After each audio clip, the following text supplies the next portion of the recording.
식구와 줄거리. 부족한 게 없는데도 아쉽고 허전한 마음을 떨쳐내지 못하는 태임이의 마음속엔 호강에 길들여지면서 봄속해지는 종상의 빛나는 정신의 결핍이 자리하고 있었다.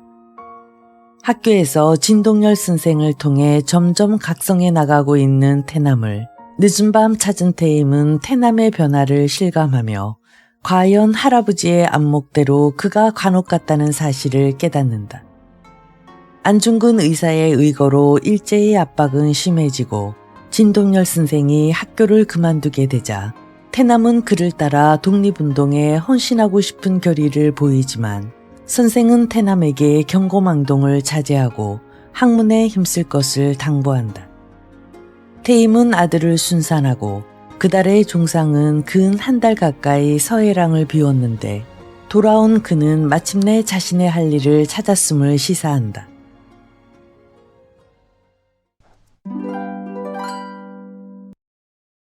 구두나 가죽신에도 물론 양말이 잘 어울렸지만 집신에도 양말이 버선보다 편했다. 그러나 집신에 양말을 신으면 개발의 편자라 할 만큼 양말은 아직 귀물이었다. 그런 양말 공업이 평양을 중심으로 성한다는 소리를 듣고 종상이는 직접 현장을 가보기로 했고 돌아보고는 이거야말로 발전성이 무궁할 뿐 아니라 그의 재력으로 수월하게 시작할 수 있다는 판단이 선 거였다. 손으로 조작해서 한 짝씩 짜는 단순한 기계였다. 그는 사날 걸려 짜는 기술과 기계 속가지를 익힌 연후에 기계를 몇 대 사가지고 오는 길이었다. 벌써 더 여러 대의 기계를 일본에다 주문했다고 한다. 일본에선 새로운 기계를 개발해서 이미 구식에 속한 손짜기 기계라 헐값이라고 했다. 그는 기계뿐 아니라 공장과 일꾼까지 점찍어 놓고 있었다. 행랑채는 본디 저희 식구들끼리 따로 밥을 해먹으면서 제 살림을 하게 돼 있었고 안채의 위용과 걸맞게 불필요한 방과 헛간을 나열해서 겉모양만 그럴듯하고 구석구석이 빈 채 퇴락해 있었다. 그곳을 그냥 공장으로 쓰면서 빈둥거리는 식구들에게 양말 짜는 기술을 가르칠 계획이었다.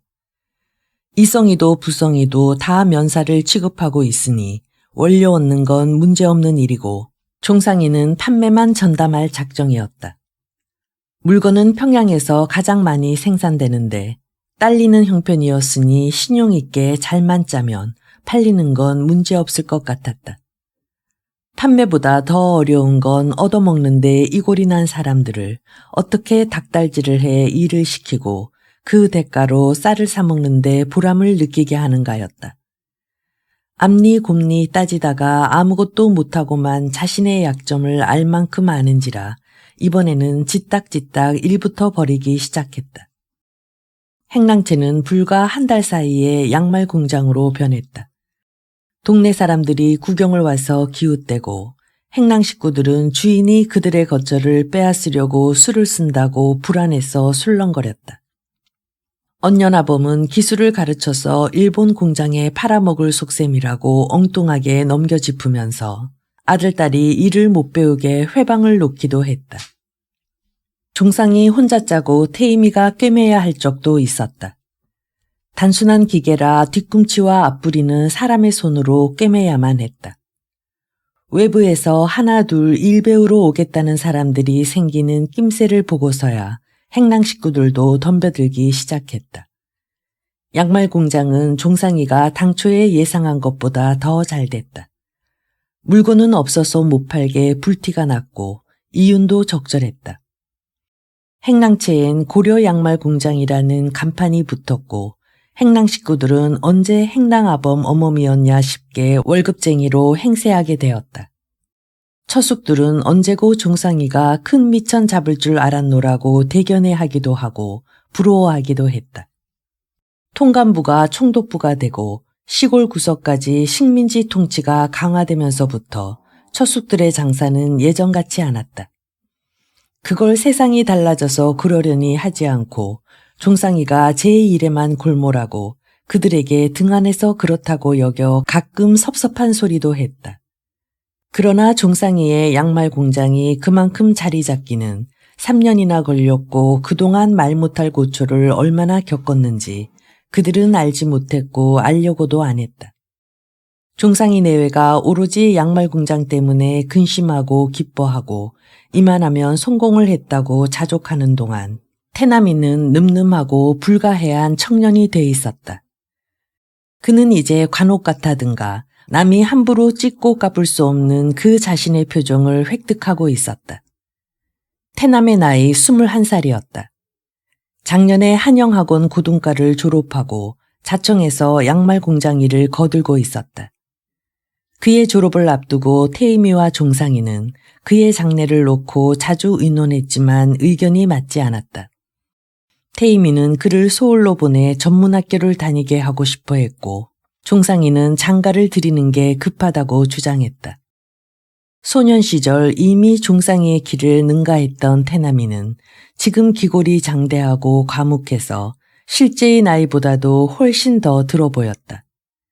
기운을 함부로 쓰지 않은 지 여러 해 되었지만 말을 극도로 아꼈기 때문에 자연히 주위 사람들이 그를 두려워하게 되었다. 종상이도 그가 기운을 함부로 써 망나니 소리를 들을 때보다 더 그의 존재가 신경에 거슬렸다. 그래서 나이도 그만큼 찾겠다. 장가들여 살림내 딴 식구를 만들고 싶었다. 그러나 태임이는 한때 태남이가 못되게 굴 때 포기해버린 줄 알았던 관옥 같은 아이에 대한 꿈과 그 아이는 자기 거라는 집요한 소유욕을 회복한 지 오래였다. 그 애는 대처에 나가 많이 배우고 크게 돼서 금이환영해야 돼요. 여발한 듯이. 태임이가 그렇게 말할 때는 마치 태남이와 한패가 돼서 온 세상을 다 깔보며 싸움이라도 걸듯이 저기에 충만해 있어서 종상이를 곤혹스럽게 했다. 그럴 때 태임이는 양말 공장 같은 건 안중에도 없어 보였다. 아내와 더불어 어려운 고비와 잘 돼가는 기쁨을 나눌 때는 그렇게도 대견스럽던 양말 공장이 아내의 눈에 보잘것없이 비친다고 생각하자 금방 초라해졌고 그런 자신에 대해 화가 났다. 그래서 안 하던 거친 말로 비꼬기가 일쑤였다. 도대체 어떻게 되는 게 크게 되는 거요? 나라가 망해버린 판에 금이환양은 또 무슨 얼어 죽을 금이환양이람. 집안에 칼찬 양반 또 하나 나겠구만. 칼찬 양반이란 이성인의 안잠자기 아들 장세를 두고 비꼬는 말이었다. 개천에서 용났다고 일컬어질 만큼 생기기도 혼하고 뜻하는 바도 남달라 철나고부터 흰소리치며 객지로만 돌더니만 어느 날 칼찬 순사가 돼서 돌아왔다. 안잠자기는 아들이 금이환양했다고 떠버렸고 이성이 댁은 뒤탈이 두려워 대강 장단을 맞춰주면서 잔치까지는 안 가도 모자가 흡족해 할 만큼 극진한 상객 대접을 해서 보냈지만 속으로는 여간 꺼림칙한 게 아니었다. 결국은 자네처럼 성공한 아들 둔 사람을 손아래 사람으로 부리기가 심히 민망한 내 심중을 헤아려 주게나 하는 뜻의 좋은 말로 달래고 일방 사정사정에 그간의 품삯을 후하게 쳐서 내보내고서야 마음을 놓을 수가 있었다. 그 후 서울로 아들 따라간 안잠자기는 아들 곁에서 얼마 부재하지 못하고 이내 성공한 아들을 두었다는 것조차 숨기고 다시 남의 집 안잠자기가 되었다고 소문이 났다. 그 소문이 이성인 애를 한바탕 즐겁게 했을 것은 말할 것도 없었다. 하필이면 태임이가 태남이에게 거는 기대를 장쇠의 금이환양에 비긴 것은 좀 지나친 빈정거림이었다. 태남이의 이 집안에서의 위치도 장쇠 이상으로는 안 본다는 속셈까지 드러낸 셈이니 이중의 모욕이었다. 모욕감을 느꼈을 때 흥분하기보다는 차갑고 오만해지는 게 아내의 성품인지라 말다툼은 그 이상 번지지 않았다. 종상이는 일단은 통쾌하게 아내를 이겼다고 생각했다. 그러나 곧 아내의 매운 눈길 때문에 초조해지기 시작했고 며칠 초조해하다가 제풀에 기진맥진해서 내가 졌소. 내가 졌으니까 그만해 둡시다. 이렇게 화해를 청했다. 아내는 이긴 척도 진 척도 안 하고 픽 웃기만 했다. 부부싸움에 지고 이기고가 어딨어요. 하는 정도의 말 정도는 해줄 법한데 그렇지도 않았다. 그의 장래는 그 애가 정하도록 합시다. 정작 그의 의견은 물어도 안 받잖소. 그러나 태남이를 조용히 불러 그들이 각각 바라고 있는 걸 제시하며 택일하도록 했을 때 태남이는 이런 지하에 둘 다 싫다고 했다. 별로 기나지 않은 상품을 떠넘기려는 장사꾼에게 하듯이 과장된 혐오감을 잠깐 드러냈을 뿐이었다. 왜 싫어 이거사? 사각 못 쓴 전문 학생이 부럽지도 않아. 실력이 딸릴 것 같아서 그러는 거라면 나도 생각이 있다.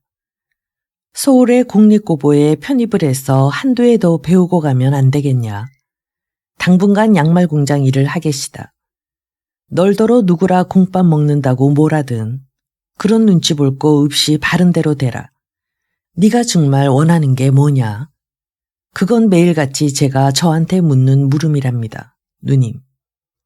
태남이는 제 목소리에 귀를 기울이는 것처럼 느릿느릿 말했다. 문득 진동열 선생님 생각이 났다. 그리고 그 어느 때보다도 분명하게 내가 정말 원하는 건 진동열 선생한테 이르는 길이다라고 생각했다. 태임이는 갑자기 생소해진 태남이를 지켜보면서 저런 녀석을 어머니에게 잉태시킨 자는 어떻게 생긴 사내일까? 불결감보다는 불륜에 대한 개걸스러운 호기심에 전율하며 생각했다. 순간적인 전율이 지나간 후에도 가슴이 울렁거리고 얼굴이 달아올랐다. 옆에서 종상이가 불쑥 한마디 거들었다. 믿을 수가 없네 그려. 아무리 평안감사도 제 싫으면 그만이라지만 있는 집 자식이건 없는 집 자식이건 꿈에라도 한번 써보고 싶어하는 사각모를 마다하고 양말 공장 일을 하겠다니. 사람들이란 어차피 믿고 싶은 것밖에 안 믿는 거 아니니까. 태남이가 늙은이처럼 가라앉은 소리로 말했다. 여보, 제 말하는 것 좀 봐요. 무슨 말투가 저러니까. 줄창 제 것이라고 생각해온 태남이가 손톱도 안 들어가게 단단한 독자적인 생각을 갖고 있다는 데 경악하며 태임이는 얼뜬 소리를 질렀다. 대강 그 정도의 소동을 지르고 태남이는 양말 공장의 착실한 일꾼이 되었다. 산업공상의 서열이 개성에선 예로부터 딴 고장과 달랐다. 서울이나 반양에서 자식이 벼슬길에 오르길 열망하여 어려서부터 글공부를 닥달질하는 것과 마찬가지로 이 고장에선 자식이 10살만 넘으면 큰 상점에 들여보내 장사를 배우게 하고 장사로 치부한 상인을 기리고 본받게 했다. 장사를 배우는 걸 훌륭한 스승에게 글공부하는 것처럼 중히 여겼기 때문에 부모는 자식을 어떤 상인에게 고용케 하느냐 또는 어떤 상인이 받아주느냐에 따라 자랑스러워하기도 하고 섭섭해하기도 했다. 이렇게 이고장 독자적으로 상을 사와 같은 서열로 끌어올렸다고 해서 공의 서열까지 덩달아 달라질 순 없었다. 되레 공을 최하위에 머물게 했는지도 모른다. 종상이가 남보다 먼저 공업에 눈을 떴고 그것이 의생활의 급변기를 만나 돈벌이에도 성공해서 남들의 부러움을 사기는 했으나 공장 일꾼들에 대한 일반적인 인식은 겨우 종이나 행랑 것들보다는 낫다는 정도였다. 그건 아마 그가 최초로 길들인 공원이 자기 집의 종과 행랑채 식구들이었던 것과도 무관하지 않을 듯했다. 그 후에 불어난 공원들도 연줄연줄로 모여들었으니 비슷한 출신들이었다. 종상이 보기에 태남이가 전문학교를 마다한 건 학문의 뜻도 소질도 없는 자기 자신을 알고 한 거절이어서 기특하였으나 장가들면 한미천 떼어줘서 내보낼 뜻을 충분히 비쳤음에도 마다하고 양말 공장 일에 종사하겠다는 건 암만 해도 믿어지지 않았다. 그렇다고 종상이에게 태남이의 도움이 긴치 않았던 건 아니다. 태남이는 한영학원을 졸업하기 전부터 양말 공장의 일을 눈썰미 있게 익혔을 뿐 아니라 학교에서 배운 신식 기술 중 이용할 만한 걸 적절하게 도입할 줄도 알았다. 당시 한영학원은 일찍이 개화한 설립자가 뜻한 바 있어 학원과 실습장을 동시에 운영하고 있었다. 나라가 근대화되려면 산업이 근대화돼야 한다는 설립자의 뜻에 따라 실습장엔 일본으로부터 들여온 최신의 면직기를 갖추고 있었다. 뿐만 아니라 서양에서 수입한 염료를 써서 생산한 색색까지 면직물은 빨아도 물이 빠지지 않는 신기한 피륙으로 소문이 나 있었다. 학원에서 생도들에게 수업료를 따로 받지 않는 대신 실습장에서 일하는 게 의무로 돼 있었다. 태남이는 양말 공장에서 면사를 염색하는 기술자를 자청했을 뿐만 아니라 좋은 염료의 중요성과 염료에 돈을 아끼지 말 것을 강력하게 종상이에게 건의했고 그것이 받아들여진 게 고려 양말 공장의 빠른 발전을 가져온 것이었다. 학교를 졸업하고 공장에만 전념하게 되자 제일 먼저 눈에 띈 게 생산이 수요를 못 미친다는 거였다. 이제 서해랑집 횡랑채는 더 이상 확장할 수 없이 양말 수평기로 가득 차 있었고 직공에 대한 천시와 제 시간에 출근해서 쉴 새 없이 일하다가 또 시간 맞춰 퇴근한다는 생소한 규칙에 적응치 못하는 율도 높아 탐탁한 일손이 늘 딸리는 형편이었다. 그러나 종상이는 더 이상 공장 규모를 확장할 생각을 안 하고 물건이 딸리는 걸 기화로 높은 이윤 추구만 일삼는 것처럼 보였다. 참다 못해 계속 그렇게 나갈 것인가 따져보았더니 종상이의 대답은 자네만 지금처럼 계속해서 내 오른팔이 돼준다면 나는 적당한 시기에 이 양말 공장을 정리하고 면직물 공장을 하고 싶다네. 비단도 짤 수 있으면 더 좋고 질기고도 빛깔 고운 면직물과 여자들이 탐내는 부드럽고 혼란한 비단을 우리 손으로 짜보고 싶은 건 내 오랜 꿈이었거든. 그러나 내가 손을 대기엔 자본도 엄청나게 들 것 같고 기술엔 더구나 맹문이인지라 엄두를 못 내고 있던 차에 자네를 만났으니 자네야말로 나에겐 귀인일세. 마치 어제 오늘 처음 만난 것처럼 말씀하시니까 어째 이상합니다요. 자네의 진가를 알아본 건 어제 오늘이라도 과언이 아닐세.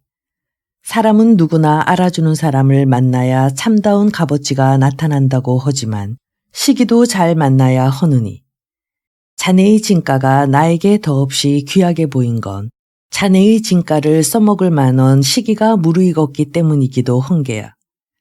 종상이의 말씨가 점점 더 곰상스러워졌다. 태남이는 까닭없이 그 감겨오는 말씨를 뿌리쳐야 할 것처럼 느끼면서 대면대면하게 말했다. 무슨 말씀이신지 통 못 알아듣겠시다. 아까도 말했지 않나. 방직 공장은 기술도 기술이지만 자본이 양말 공장 정도의 소자본 가지고 섣불리 손댈 게 아니더라고. 허나 시방은 자네도 알다시피 사정이 달라졌지 않나. 나 돈 좀 벌었네. 양말 공장에서. 보람도 컸고. 제가 알기로는 누님이 큰 부자라던데. 태남이는 짐짓 딴 데를 보면서 망설이다가 빨리 말끝을 채웠다. 주머니 돈이 쌈짓돈이라는데 형님의 경우는 그렇지도 못하나 보죠. 아냐. 그건 아니고 그렇지 못했다기보다는 내가 그럴 생각이 없었다네. 그 사람은 안전 위주거든. 워낙 개성 사람은 안전한 거 좋아하고 또 여자들은 더 그렇잖은가.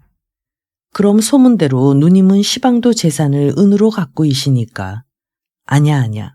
그건 괜한 소문이고 새골 쪽에 산포가 수만간 될걸. 누님은 자기가 뼈골 빠져본 재산 아니면 유산이건 횡재건 언제고 도깨비가 감쪽같이 가져간다고 믿고 있다네. 꽤 쓸만한 미신 아닌가. 단 딱 많은 제 아무리 재주가 좋은 도깨비도 밤새도록 낑낑대고 욕만 쓰다가 새벽에 그냥 간다지 뭔가. 그래서 유산이나 횡재로는 땅을 사놔야 밤잠을 제대로 잘 수 있다고 믿는 사람한테 땅을 팔아달라고 해보게. 우선 내 쪽에서 그런 미천은 재수가 없을 것 같아 싫고. 재밌군요. 다 듣고 난 태남이는 조금도 재미없는 얼굴로 퉁명스럽게 말했다. 내가 지금 확보하고 있는 미천은 뼈골 빠져 번 돈이니 도깨비가 집어갈 리도 없지만 자네 목도 있다는 게 무엇보다도 든든하다네. 무슨 소리인지 알겠나. 앞으론 자네하고 손잡고 싶다네. 동업자의 자격으로다 말일세. 이 깸은 종상이가 마지막까지 아끼던 거였다. 될 수 있으면 안 써먹고도 태남이를 내 사람으로 만들었으면 싶었지만 자신도 이해할 수 없는 어떤 조바심이 그 아까운 비책을 드러나게 하고 말았다. 그러나 그의 깸은 들어맞지 않았다. 태남이 역시 양말 공장에 들인 자신의 기술과 정성을 인정받은 건 기뻤지만 동업자가 돼달라는 종상이의 깸엔 퍼뜩 마음을 도사려 먹으면서 솔깃해서는 안 된다고 생각했다. 태남이가 정말 바라는 건 진동열 선생한테 이르는 길이었다. 선생은 가끔 편지하겠다고 약속하고 떠났지만 한 번도 편지를 보내오지 않았다. 풍문으로도 알 길이 없었다. 그분은 어디 계신 걸까? 그분이 필요하다고 할 때 언제고 달려갈 준비를 하고 있어야 한다고 생각했다. 그분에게 필요한 사람이 되는 데 비하면 실상 양말 공장 주인이란 얼마나 하찮은가. 그분의 인격에 비하면 종상이의 사람됨은 또 얼마나 옹졸한가. 폭설이 나리던 날 한영학원에서 병교다리까지의 긴 길은 그의 의식 속에서 육지에 난 길이 아니라 시간 속에 난 길이 돼 있었다. 그의 기고하고 쓸쓸하고 외로운 20여 년의 생애 중에서 한영학원에서 병교다리까지 진동열 선생의 표표히 휘날리는 두루마기 자락과 뾰족하게 동정을 지나 깃을 덮은 남바위의 뒷모습을 강한 자석에 이끌리듯이 뒤쫓을 때처럼 찬란하고 충족된 시간은 없었다. 왜 사는지, 왜 태어났는지 알 것 같은 시간이기도 했다. 그 시간이 있었으므로 그 전의 삶과 그 후의 삶도 비로소 의미를 얻을 수가 있었다. 한 인격에 대한 경애의 눈뜸은 태남에게 그렇게 소중했다. 그는 지금 잠시 빛이 사라져 진동열 선생의 뒷모습을 잃었을 뿐 아직도 자신의 생애와 운명이 그 빛나는 시간의 연장선상에 있음을 의심치 않았고 그 선상에서 조금이라도 한눈 팔고 싶지도 않았다. 종상이가 그를 신임하고 탐탁하게 여기고 있다는 게 기쁘지 않은 것은 아니었다. 동업의 깸이 암시하는 부자도 되고 사업가도 될 수 있는 길이 솔깃하지 않은 것도 아니었다. 그러나 그는 누구보다도 자기 자신에 대해서 잘 알고 있었다. 그에겐 남다른 건강한 몸과 용소둠치는 힘이 있었다. 그는 어려서부터 팔매질의 명수였고 때때로 폭력을 휘두르지 않으면 그 넘치는 힘을 다스릴 수가 없었다. 그러나 자신의 미천한 출생에 대해서 알고 나서는 여지껏 한 번도 망나니 소리를 들을 만한 짓을 하지 않았다. 용소듬치는 힘을 잠재울 수 있어서가 아니라 단지 폭력의 충동이 웅비의 꿈으로 바뀌었을 뿐이었다. 그는 양말 공장에서 자신을 그렇게 우대하고 크게 쓰려는 게 자신의 극히 일부인 손끝과 눈썰미로 익힌 기술이라는 것 때문에 양말 공장 전체를 깔보는 마음까지 우러나고 있었다. 그가 자신이 가지고 있는 것 중에서 가장 대견하게 여기는 건 기술이 아니라 힘이었다. 힘이야말로 그의 생명력 자체였고 진동열 선생만이 그의 생명력을 위대한 것을 향해 웅빅해 할 수 있다고 생각했다. 위대한 것이 과연 무엇이냐에 대해선 무턱대고 정열만 앞설 뿐 꼭 집어 말할 능력이 없는 것도 더욱 진동열 선생을 갈망케 했다.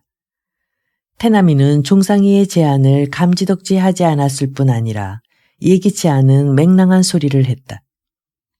양말 공장에서 손을 떼시겠다는 말씀은 거두십시다요. 형님이 그 공장을 만들었다고 해서 숱한 사람들의 밥줄이 된 이상 남의 밥줄을 끊을 권리꺼정 있는 건 아니잖시니까.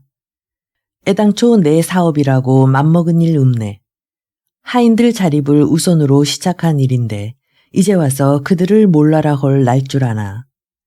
다행히 양말 기계가 재봉틀만 밖에 안 하니 제각기 집에 갖다 짤 수 있도록 빌려줄 작정이네. 우리 공장에선 면사를 염색해서 배달해주고 제품을 모아 검사하고 판매하는 일만 맡으면 훨씬 규모를 줄일 수 있지 않겠나. 태남이가 희색이 만면해지면서 반색을 했다. 형님, 정말 신기한 일입니다요. 지도 똑같은 생각을 요새 하고 있었다면 형님 믿겠시니까. 하지만 전 공장을 줄여먹으려고 그런 생각을 한 게 아니라요. 앞으로 더 많은 양말을 뽑아내려면 그 방법밖에 없다고 여겼습죠. 시방보담 더 많은 양말을. 예, 형님. 공장을 안 오면 모를까 허는 한도까지는 물건이 딸리지 않게 수요에 맞추는 것도 공장하는 사람의 도리 아니겠시니까. 일부러 물건을 딸린 만큼 만들어서 이익을 많이 보려고 한다면 그건 구식장사꾼의 못된 버릇이지 신식사업 일으킬 제목은 애저녁부터 못 되는 거고요. 방직공장 차릴 돈으로다 양말 기계를 몇십 대 더 사십시다요. 그래서 돈벌이 하고 싶은 사람들이 제 집에 앉아서도 틈틈이 돈벌이 할 수 있게 빌려주고 기술을 가르치면 양말 공업이 크게 일어나지 않겠시니까. 몇십 대씩이나. 그 말도 안 되는 소리 말게. 우리 집에서 부리던 사람 연줄로는 하다못해 사돈의 팔촌까지도 제가 싫다면 모를까. 호구만 싶다면 죄다 데려다 일을 가르쳐줬네. 개서 더 선심을 쓰라면 나더러 생판 모르는 사람들한테까지 비싼 기계를 거저주다시피 허란 말인가. 그렇게는 못하네. 종상이는 속으로 야, 요 맹랑한 놈 봐라. 태남이한테 혀를 내두르면서도 겉으로는 짐짓 일고의 가치가 없다는 듯이 뜨악하게 굴었다. 그건 형님이 직공을 먹여 살린다는 생각만 고치면 할 수 있게 됩니다요. 그들이 제각기 형님한테 돈을 벌어준다고 생각해 보세요. 수요가 늘수록 대견하지 않겠시니까. 생판 모르는 사람들이 왜 나한테 돈을 벌어주겠나. 이 인심 사나운 세상에. 그야 처음 며칠은 품삯 받고 일하겠지만 기술만 익히면 기계 한 대 가지고 제공장 차리고 싶은 욕심이 생길 건 뻔한 이치지. 몇십 대 기계를 늘린다는 게 결국은 우리에게 해를 끼칠 몇십 개의 양말 공장을 늘리는 셈밖에 안 될 걸세. 태남이도 그런 예상은 충분히 하고 있었던 듯 했다. 감독하는 사람이 있는 공장에서도 어느 틈에 규격보다 느리게 짜서 몇 켤레 더 만들어 빼돌리는 건 흔히 있는 일이었다. 감독 없이 자유스러운 재직 구석에서야 그런 농간을 부릴 가능성이 더 높아질 뿐 아니라 유통 과정만 파악하고 나면 독립해서 오붓한 이익을 취할 욕심을 갖게 될 건 당연했다. 아무리 양말 공장에서 손을 떼고 싶다고는 했지만 몇 년 동안 공들여 키워온 고려 양말이 그런 식으로 신용을 잃어가다가 종당엔 흐지부지 소멸되는 꼴을 보고 싶지 않았다. 그러나 태남이는 염색 기술만은 기술도 기술이지만 수입해야 하는 비싼 염료 때문에 아무나 흉내낼 수 없다는 점을 들어 영세업자들이 독립할 수 있는 가능성을 극히 희박하게 보고 있었다.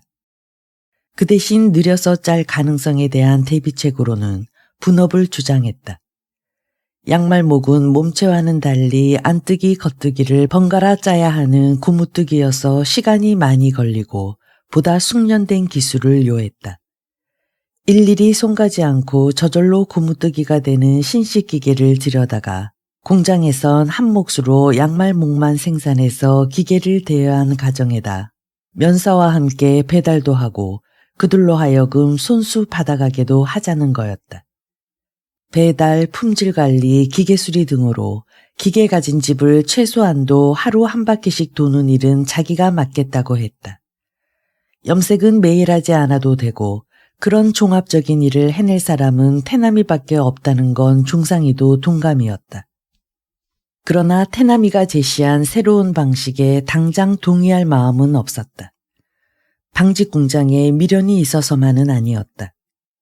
양말 공장에 대한 태남이의 새로운 구상이 흠잡을 데가 없을수록 종상이 마음은 꽁하니 옹색해지고 있었다. 태남이한테 방직 공장에 동업자가 돼달라고 애걸하다시피 한 것조차 얼마나 경솔한 짓이었던가 후회 막심이었다. 그러나 얼마 안 돼 양말 공장은 태남이가 하자고 한 방향으로 변화해가기 시작했다. 종상이도 자신의 힘으로 고생해 만든 업체에 애착이 없지 않은 이상 번연히 눈에 보이는 활로를 외면할 수가 없었다. 그동안 종상이가 고민한 건 과연 그 방법이 옳으냐 그르냐보다는 태남이가 하자는 대로 하기가 싫어서였다. 태남이를 처음 집으로 데려오던 때가 생각이 났다. 온갖 못된 짓을 다해 보이는 녀석을 바라보면서 그 아이가 자신의 평안에 치명적인 피해를 입힐 것 같은 불길한 예감에 사로잡혔던 일.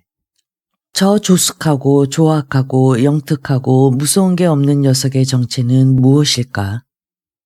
그 싱싱한 생명력에 호기심과 함께 질투까지 느꼈던 일 등을 회상하면서 그 강렬한 이질감이 아직도 유효하다는 걸 마치 담즙을 입맛하시듯이 쓰디쓰게 곱씹고 있었다.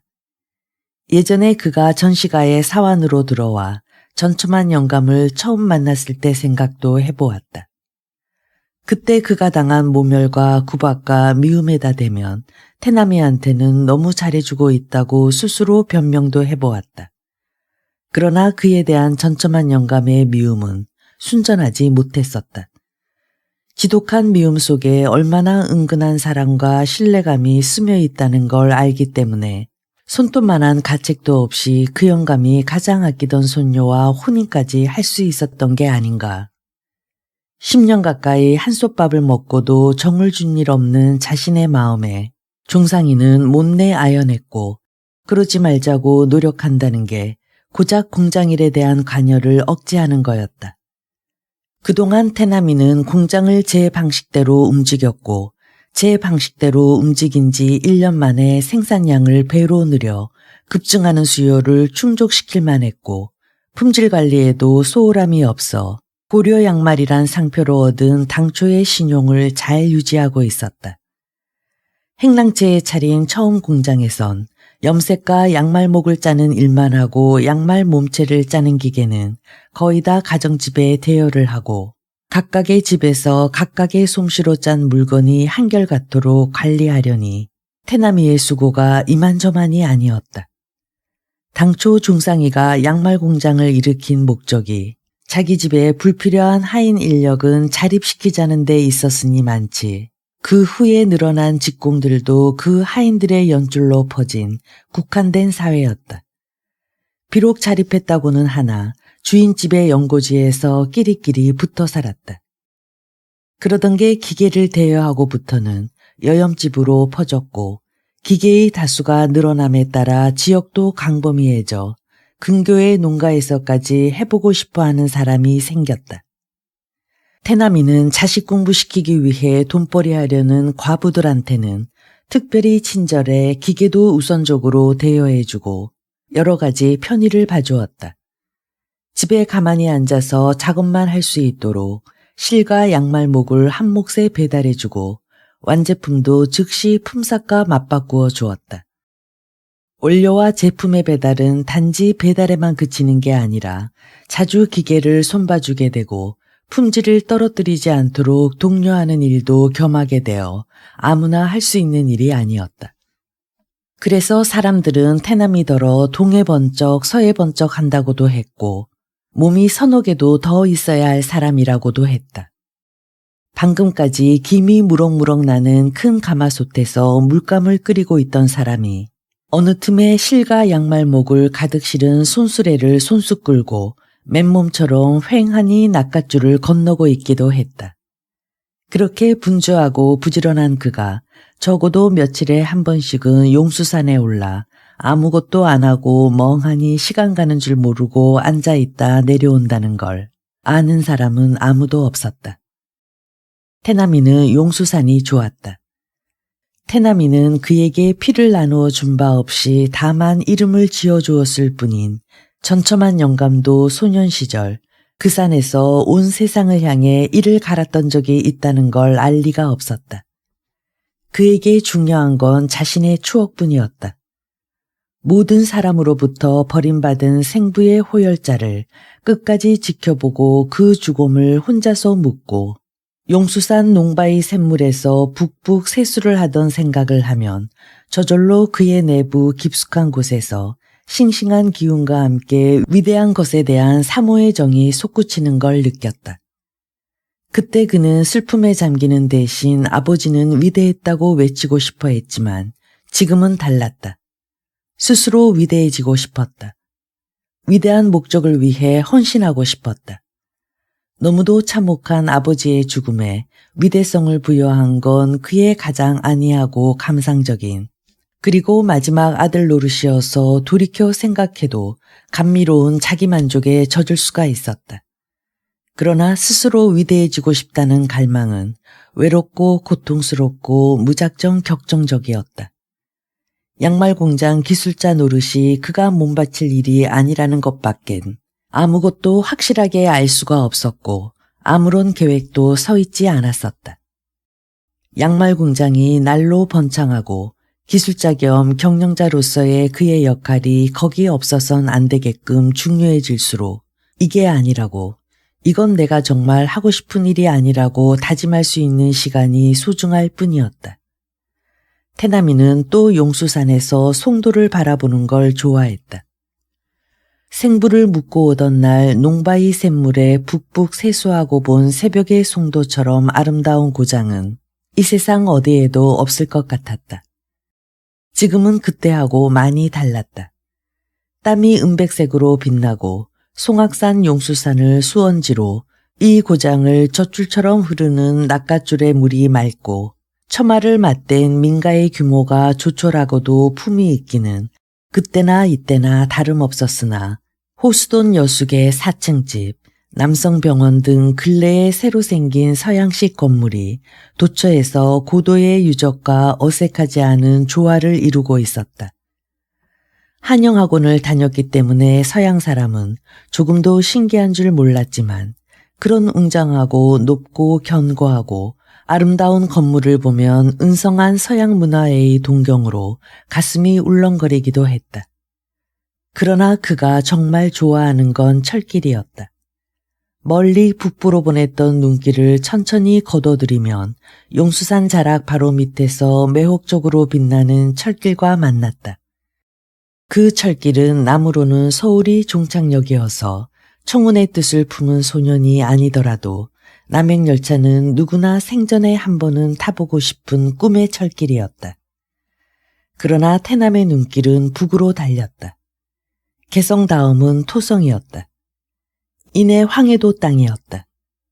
그의 머릿속에 지도가 펼쳐지고 철길은 북으로 평안남북도를 지나 신의주에 다다르고 시퍼런 압록강을 건너 겁도 없이 대안의 안동 땅으로 들어섰다. 안동에서 다시 봉천으로 철길은 이어지고 봉천에서 그는 잠시 우두망차를 했다. 상해, 간도, 연해주 등으로 그의 상상력은 지리멸렬했지만 종착역은 언제나 일정했다. 발 아래 철길이야말로 진동열 선생에게 닿을 수 있는 유일한 구체적인 길이기에 언제 보아도 반갑고 며칠 안 보면 보고 싶었다. 자네 혹시 진동열 선생이라고 아나? 어느 날 종상이가 예사로운 목소리로 이렇게 물었을 때 태남이는 선뜻 대답을 못했다. 딴 사람이거니 싶었다. 그동안 태남이는 진동열 선생을 혼자 독점해서 신성시해왔기 때문에 종상이 같은 장사꾼이 지나가는 김과 이가 부르듯이 예사롭게 입에 올릴 수 있는 사람과 동일시할 수가 없었다. 한때 한영학원에서 가르친 일도 있다던데. 태남이가 몰라서 대답을 안 한다고 여긴 종상이가 미심쩍은 듯이 고개를 갸우뚱거렸다. 예, 그 선생님한테 직접 배운 적도 있는 거려. 그렇지만 진동열 선생님은 벌써 몇 년 전에 국외로 망명을 하셔서 여기 안 계십니다요. 태남이는 그제서야 목소리를 가다듬고 엄숙하게 말했다. 동명이인일 거라는 생각이 퍼뜩 들면서 마음이 놓였다. 그럼 그 사람이 틀림없네 그려. 자네 그 댁에 좀 다녀와야겠네. 그 어른은 여기 안 계시다니까요. 계시지도 않은 분을 형님이 어드럽게 안다고. 사모님하고 따님은 예다 두고 망명을 하셨다네. 아드님도 낭중에 사람을 보내 데려가셨지 아마. 그럼 정말 그 선생님 얘기란 말입니까, 형님? 자네 왜 벼랑간 말귀를 못 알아듣고 쩔쩔매나. 아까 절더러 그 댁에 가보라고 허시잖으시니까. 못 알아요. 남아있는 모녀가 생활이 곤란한가 봐. 그 댁을 잘하는 사람이 나하고도 좀 안면이 있는데 일거리를 줬으면 하고 상의를 해왔더라고. 일거리 달래는 사람이야 세고 셌지만 자세한 내막을 듣고 보니 꼭 우리가 도와줘야 할 것 같아 자네한테 먼저 물어본 걸세. 진동열 선생 댁은 남부 철길 너머 고난문 밖 빈촌에 있었다. 사랑채도 없이 겨우 안방, 머리방, 마루, 부엌을 갖춘 기역자집 봉당에 흐드러지게 핀 유도화가 인상적이었다. 사모님은 인두로 비단 쪼거리 돌연을 누르고 있는 중이었다. 고려 양말에서 나왔다는 정가를 듣고도 하던 인두질을 찬찬히 끝까지 하고 나서 인두를 화로 깊숙이 꽂고 인두판 위에서 짓던 저고리를 얌전히 세 줄로 접어 인두판과 함께 무릎 아래로 내려놓고 일어섰다. 일어서서도 태남이를 똑바로 보지 않고 희미하게 웃으면서 치마에서 실밥을 뜯어내고 있었다. 수줍음을 타는 태도 때문에 젊어 보였으나 기름기 없이 얌전히 빗은 머리가 희끗희끗하고 아기자기하게 생긴 작은 얼굴은 검버섯으로 얼룩져 있었다. 사모님, 절 받으세요. 태남이는 목이 메어 오르는 걸 억지로 참고 짐진명랑하게 말하면서 마루로 올라섰다. 총각은 그럼 양말 공장에서 나왔다더니 사모님은 아까부터 더 수줍어하며 어쩔 줄을 몰랐다. 시방은 양말 공장 기술자로 있는 진 선생님 제자 손태남이 옳습니다요. 태남이는 사모님이 너무 수줍어하다가 슬퍼할 것만 같아 점점 더 활발해지면서 사모님의 앙상한 어깨를 눌러앉히고 넙죽 절을 했다. 그리고 골목 쪽으로 난 조그만 창 밑에다 양말 기계를 설치하고 실패해서 풀린 실이 위로 올라갔다 땡겨 내려오도록 들창 위에다 못을 박고 장치를 했다. 다음엔 기계 구조에 대해 간단히 설명을 했지만 알아들은 것 같지가 않았다. 나는 손에 익은 삭바느질이 나을 것 같은데. 이런 망설임이 기계를 더욱 뜨악하게 하는 듯 했다. 삭바느질보다 양말 짜는 일이 수입이 더 낫다고 여긴 사람은 따로 있고 사모님 뜻은 아니다 싶었다. 그래도 태남이는 성의껏 양말목의 고를 하나하나 코바늘로 잡아 기계에 거는 법을 해보이며 가르치려고 애썼다. 사모님이 잘 따라하지 못할 뿐 아니라 할 생각도 쉽게 동할 것 같지 않아 진땀이 났다. 난 이 나이에 벌써 눈이 어둡다오. 딸애가 바늘기를 깨주지 않으면 바느질 품도 못 팔아먹을 게야. 사모님은 누가 손을 잡아 끌어 강제로 시킬 것도 아닌데 뒷짐을 지고 뒷걸음질을 하며 변명을 했다. 약간 겁에 질린 표정이 어린아이처럼 꾸밈이 없어 나이값도 못하고 귀염성스러워 보이기까지 했다. 태남이는 사모님의 이 난데없는 표정에 맥이 빠져 픽 웃으면서 어깨를 늘어뜨렸다. 저런 아내를 혼자서 어찌 살라고 선생님은 떠나셨단 말인가.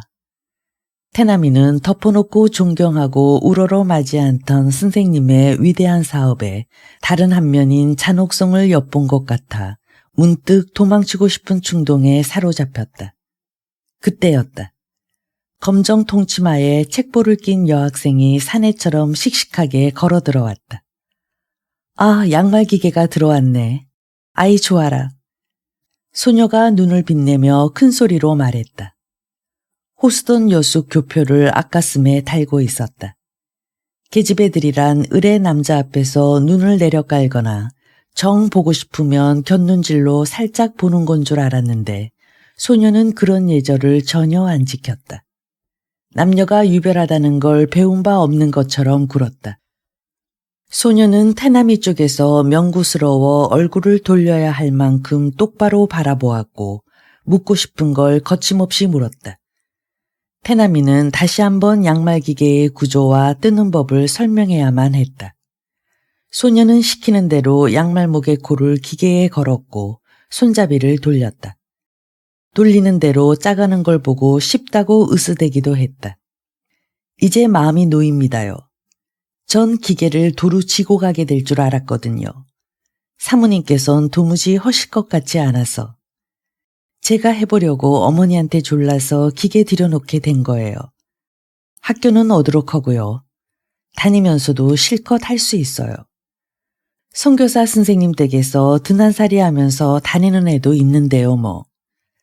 소녀는 그 자리에서 발 뒤꿈치와 앞꿈치 줄이고 느리는 법까지 익혀서 순식간에 양말 한 짝을 짜냈다. 그걸 가르쳐주는 과정에서 더러 서로 손이 닿기도 하고 이마나 볼에 상대방의 입김이 끼치기도 했건만 소녀는 개의치 않았다. 참으로 이상한 소녀였다. 어dim에서 우리 공장 얘기는 들으시니까. 맷집 동네에서 직접 봤어요. 나도 해보고 싶다고 했더니 아무나 기계 빌려주지 않는다길래 아버지를 좀 팔아보라고 했죠 뭐. 아버지를 팔다니 그런 말버릇이 어디 있는. 처음으로 사모님이 참견을 했다. 엄마도 그럼 어도록 해요. 다 팔아먹고 이제 아버지 성함밖에 안 남았는데.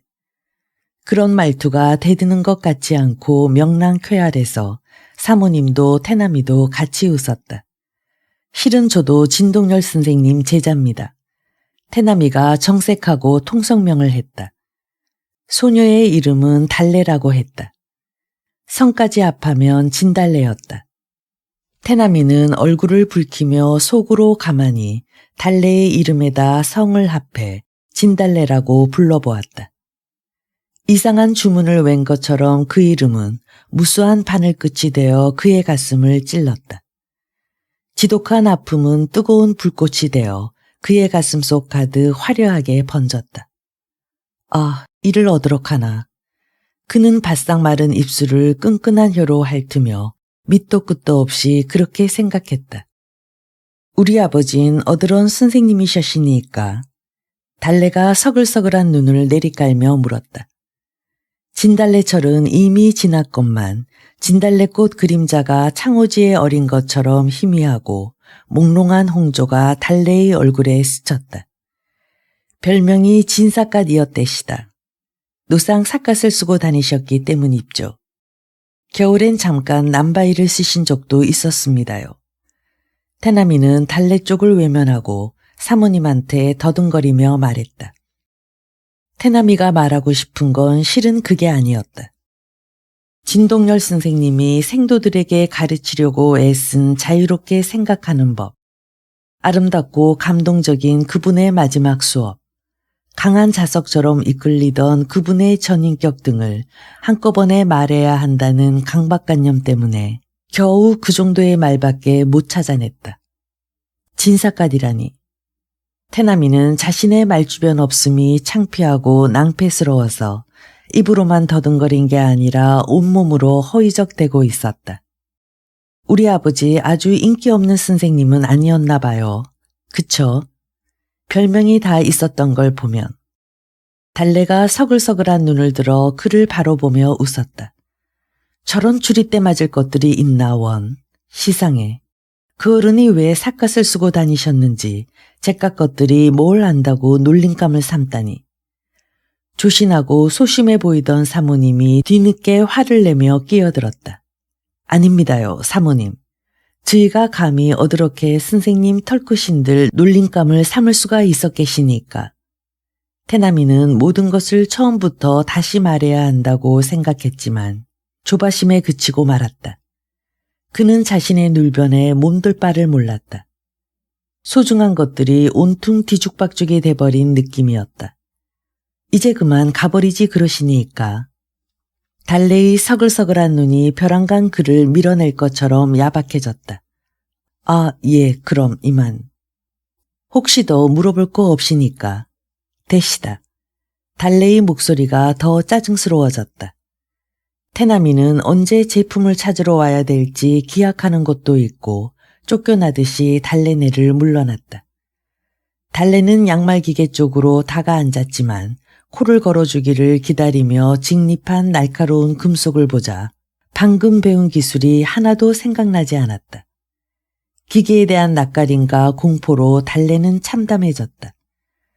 그녀는 기계에다 양말목을 거는 대신 두 손으로 깊숙이 머리칼을 움켜쥐었다. 기집애가 남자를 그렇게 대하는 법이 어딨는.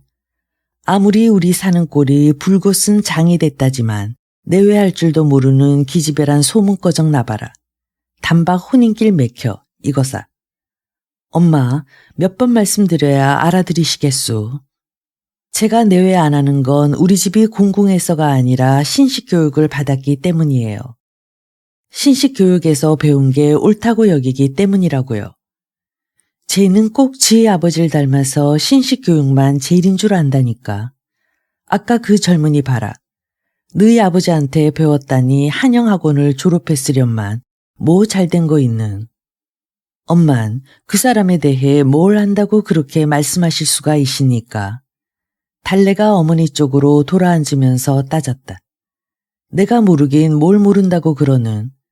그 사람이 글빵 대신 학교를 다닐 때는 남다른 생각이 있었겠지만 시방 고자 양말 기계 지고 다니는 신세밖에 더 됐는. 생기긴 헌원장부드라만 열 손가락에 물감 든 꼴하고 말이 좋아 기술자지 뭐 볼 게 있는. 학교 못 댕겼기로서니 그만도 못 됐을라고. 엄마 맘대로 그 사람을 우습게 보지 마세요. 공업을 일으키고 될 수 있는 대로 생활을 편리하게 해야 조선 사람도 잘 살게 된다는 건 아버지의 뜻이었고 또 그 학교의 설립 목적이기도 했다고요. 꼭 붓대 놀려 먹고 살아야만 잘 배운 게 아니에요. 뭘 해먹고 살든지 어드런 뜻을 가지고 그 일을 하느냐에 따라 제대로 배웠나 못 배웠나가 판가름 나는 거라고요. 얘 좀 보게. 넌 그 녀석을 언제 봤다고 그 녀석 속에 들어갔다 나온 것처럼 생각하는 것까지 다 아는 듯이 역성을 드냐, 들길. 그 사람 역성을 드는 게 아니라 아버지 역성을 드는 거라오, 엄마. 달래가 느닷없이 심란한 말투로 중얼거리고 양말 기계 쪽으로 돌아앉아 일을 시작했다. 양말목에서 코를 잡아 기계에 걸고 한 손으로는 실을 조정해가며 한 손으로는 손잡이를 돌렸다. 그러나 한참 짜고 보니 두 군데나 코가 빠져 줄이가 있었다. 풀려서 다시 짜다가 보면 어느 틈에 또 코가 빠져 있곤 했다. 까다로운 기술을 요하는 건 아니나 딴 생각을 안 하는 게 실수를 안 하는 요령이라는 건 알만했다. 그러나 무슨 수로 딴 생각을 안 할 것인가. 거듭되는 실수 끝에 달래는 드디어 훌쩍훌쩍 울기 시작했다. 아주 어렸을 때 말고는 딸이 소리내어 우는 것을 본 적이 없는 어머니는 깜짝 놀라 어쩔 줄을 몰랐다. 아이고 머니나, 얘야, 왜 우는? 응? 어둠에 다쳤는? 고약한 기계로다. 기집애가 겁도 없이 기계 속을 다 아는 것처럼 덤비더니만 거봐라. 아이고 이를 얻으러 갈꼬. 아냐 엄마, 아무데도 안 다쳤어. 그럼 왜 우는? 기집애가 방정 맞고 사위스럽게. 무서워 엄마. 우리 두 식구 이러다가 굶어 죽는 게 아닌가 해서. 달래는 엉뚱한 거짓말을 시키고 있었다. 왜 느닷없이 마음이 진정할 수 없이 흔들리면서 울음이 복받쳤는지 실은 스스로도 의아하고 부끄러워 그렇게 꾸며댄 것이었다. 설마 산입에 거미줄 치랴. 숭없다. 굶어 죽긴. 아들보다 더 씩씩하고 활발하여 마음으로부터 크게 의지가 되던 딸이 심약한 소리를 하는 바람에 어머니는 딸이 다친 것보다 더 가슴이 내려앉아 절로 떨리는 소리로 간신히 그렇게 말했다. 아버지가 망명하신 지 벌써 몇 해니까. 그동안 땅떼기 한 뼘 안 남기고 다 팔아만 가시니 우리 모녀는 장차 오도록해 살라니까. 자리 잡고 나서 기별하거든 건너오라고 하시지 않던. 어느 하세월에요. 그곳은 땅이 넓고 사람 살기 험하단 소리도 못 들었는. 게다가 날씨가 사나워서 겨울엔 밖에서 오줌도 못 눈대야. 오줌 줄기가 곧장 얼음 기둥이 돼버린다니 얼마나 추운지 짐작이나 할 수가 있겠는. 그런 고장에 아녀자를 불러들이려면 고대 강실은 아니더라도 웬만치는 살림 기초가 잡혀야지 않겠는. 어머니는 딸보다는 자신을 위로하고자 가만가만 속삭였다. 아버지는 딸 자식은 자식도 아닌가 봐. 오라버니는 이태도 안 돼 불러들이시고선 우리만 마냥 모른 척 하시니 야속해서라도 굶어 죽을까봐. 달래는 얼토당토 않게 아버지에게 심통을 부리고 있었다. 더 얼토당토 않은 건 굶어 죽을 걱정이었다. 그녀는 전에도 시방도 굶어 죽을 걱정 같은 걸 해본 적은 없었다. 그녀는 워낙 타고나길 낙천적으로 타고나서 가난을 심각하게 걱정하거나 불행해한 적이 없었음에도 불구하고 그렇게 말하고 있었다. 낙천적이기 때문에 생전 처음 느껴본 불안감과 절박감을 그런 극단적인 상황을 빌어 나타내고자 했는지도 모른다. 아이고, 이런 철부지가 있남. 딸 자식은 이래저래 애물이라니까. 거긴 비적인가 마적인가 하는 흉악한 도적대들이 우글댄단 소리도 못 들었는. 아무리 독립운동이 중해도 그런 고장으로 다 큰 딸 자식을 불러들이기를 꺼리시는 아버지 마음을 어쩌면 그렇게도 모르냐. 모르길. 너희 아버지 짐을 털어드리려면 너를 예서 후딱 치워버려야 하는 건데 애미가 워낙 주변머리가 없어서 혼자서 엄두를 못 내고 나이만 먹히는 게 양쪽에 두루 얼마나 미안한지 자다가도 그 생각만 하면 피가 마르는데 너한테 이런 복장 찌을 소리까지 들어야 하다니. 달래는 어머니의 말문이 걷잡을 수 없이 열린 걸 기화로 입을 다물었다. 그리고 속으로 가만히 뇌까렸다. 나는 아무리 얼어붙은 땅에라도 쟁기를 꽂을 자신이 있어. 비적을 향해 총을 겨눌 자신도. 달래에게 그런 생각은 새로운 게 아니었다. 그러나 그런 생각을 할 때마다 새롭게 끓어오르던 피와 싱그러운 용기가 이번엔 미동도 안 했다. 까닭을 알 수 없는 허전함이 가슴속을 저미듯 후벼파 공동을 만드는 것 같은 고약한 느낌에 저항하듯 그녀는 양팔로 젖가슴을 얼싸안으며 어깨를 한껏 오므렸다. 시상에 배은망덕한 것들, 그 어른이 지네들을 얼마나 지성껏 가르쳤는데 고작 별명밖에 생각나는 게 없다니. 어머니는 아직도 중얼거리고 있었다. 지아비에 대한 절절한 흠모가 어머니로 하여금 그분에 대한 온갖 모리애를 통틀어 개탄하고 있다는 걸 알기 때문에 달래는 의무를 행하듯 어머니를 위로하기 시작했다. 엄마, 별명은 아무나 다 들을 수 있는 줄 아오. 별명이 있었다는 건 학생들한테 그만큼 인기가 있었다는 증거예요. 우리 학교에 미스 해리스라는 선교사 선생님은 딴 선생님들이 별명으로 불리는 걸 노골적으로 샘을 내더니만 글쎄 어느 날은 자기의 어렸을 때 애칭이 뭐였는 줄 아냐는 수수께끼를 내는 거야. 그리고는 혼자서 싱글벙글 아무리 좋아해 봤댔자 우리가 알게 뭐요. 스스로 답을 말하는데 뭐 아기 사슴이었다나. 허리통은 깍지동만 하고 종아리가 꼭 보통 사람 넓적다리만한 여자가 그러니 좀 우스워. 한바탕들 허리를 잡고 웃었지. 그때 아마 해리스 선생은 이제 됐다 싶었을 거야. 그 정도로 강한 인상을 주었으니 어찌 아기 사슴을 잊어버릴까. 설사 아기 사슴이 너무했다 싶으면 아기 코끼리나 새끼 돼지라도 별명 하나 더 얻어갖는 건 떼어놓은 당상이다 싶었겠지만 아니더라고요. 여전히 미스 해리스야. 아무리 인기 있는 선생님이 아니라 해도 그렇게 원하는 별명 못 지어줄 것도 없지만 해리스 선생 대신 미스 해리스가 우리로선 이미 별명이라는 걸 못 알아주니 어드럭하오. 문화의 차이가 유죄지. 달래가 싱글대며 애써 어리광 부리듯 말했다. 딸이 아직 철부지고 많이 배운 사람들도 못 배운 사람과 마찬가지로 별 시시한 걸 다 가지고 좋았다 말았다 한다는 게 저기 위로가 된 듯 했다. 어머니는 남편을 흠모하는 것만큼 많이 배운 사람들에 대한 열등감을 가지고 있었기 때문이었다. 이내 바느질거리와 지라로를 끌어당겼다. 한편 달래내를 쫓기듯이 물러난 태남이는 허둥지둥 무턱대고 걸었다. 어디만큼 걸었는지 저만치 높직하게 호수던 요숙의 새하얀 석조 건물이 보였다. 볼 적마다 서양의 은성한 문화를 동경하게 하던 그 4층짜리 미려장중한 건물이 달래네 학교다라는 한없는 친근감으로 다가왔다.